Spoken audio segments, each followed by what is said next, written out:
Assalamualaikum warahmatullahi wabarakatuh. Kembali lagi ke channel YouTube saya, Nur Syamsi. Kali ini saya akan menjelaskan sedikit tentang prinsip dasar dan ruang lingkup komunikasi. Apa itu komunikasi? Komunikasi adalah suatu aktivitas penyampaian informasi, baik itu pesan, ide, gagasan dari satu pihak ke pihak lainnya yang dilakukan secara langsung maupun tidak langsung. Prinsip dasar komunikasi. Yang pertama, komunikasi adalah suatu proses simbolik. Lambang atau simbol adalah suatu yang ditunjukkan untuk menunjukkan sesuatu. Berdasarkan kesepakatan sekelompok orang, lambang meliputi kata-kata atau pesan verbal, perilaku non-verbal yang maknanya disepakati bersama. Contoh, memasang bendera negara pada bulan Agustus. Nah, yang kedua, setiap perilaku merupakan potensi komunikasi. Maksudnya, setiap orang tidak bebas nilai. Pada saat orang tersebut tidak bermaksud mengkomunikasikan sesuatu, tetapi dimaknai oleh orang lain, maka orang tersebut terlibat dalam proses komunikasi. Yang ketiga, komunikasi punya dimensi isi dan dimensi hubungan. Apa itu dimensi isi?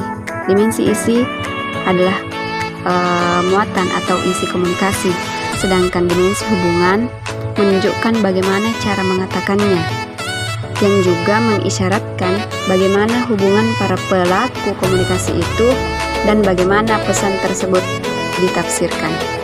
Yang keempat, komunikasi berlangsung dalam berbagai tingkat kesengajaan.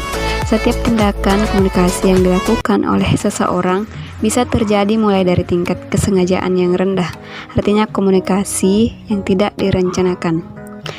Yang kelima, komunikasi terjadi dalam konteks ruang dan waktu. Yang keenam, komunikasi melibatkan prediksi peserta komunikasi. Yang ketujuh, komunikasi bersifat sistematis. Yang kedelapan, semakin mirip latar belakang sosial, semakin efektiflah komunikasi.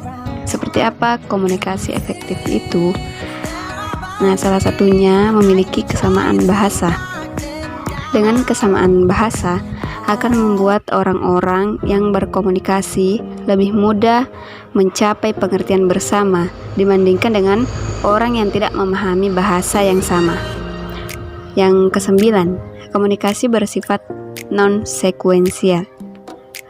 Pada dasarnya, komunikasi itu ada dua arah.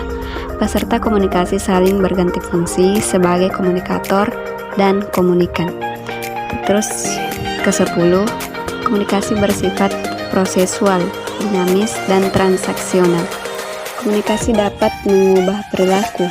Peserta komunikasi mengalami perubahan sebagai hasil terjadinya komunikasi, dari sekadar mengubah pengetahuan hingga mengubah pandangan dunia dan perilakunya. Yang ke-11, komunikasi bersifat irreversibel. Pesan yang sudah tersampaikan tidak dapat ditarik kembali. Yang ke-12, komunikasi bukan panacea untuk menyelesaikan berbagai masalah.